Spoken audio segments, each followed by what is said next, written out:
In today's video, I'm going to teach you how to create a Repl and Replit. If you've been looking to quickly get a project up and running using Replit, a popular online coding platform, then you're in the right place. We'll be walking through this process together step by step, making it easy and straightforward.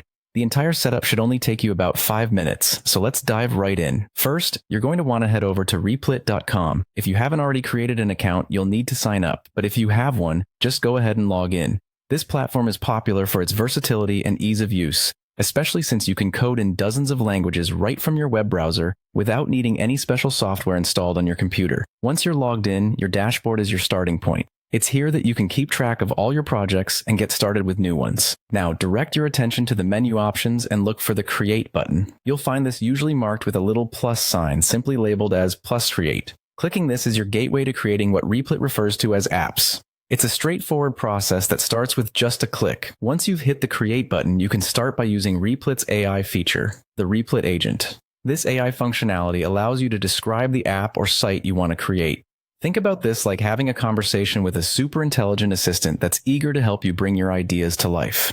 This is where you put your creative thinking cap on. Now, it's time to get a bit detailed. Share with the AI as much information as you can about your project. This could include everything from the purpose of the website or app to specific features you'd like to see included. The more information you provide, the better the AI can assist in shaping a fully customized and impressive website.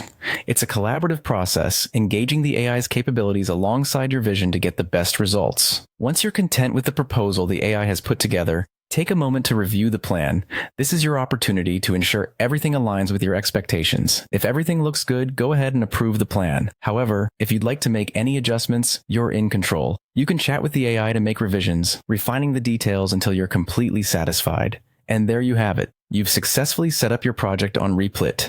This streamlined process not only saves you time, but also leverages AI to take care of some of the heavy lifting, leaving you more time to focus on perfecting your digital creation. I hope you found this walkthrough helpful and are now ready to explore the fantastic capabilities that Replit and its AI have to offer.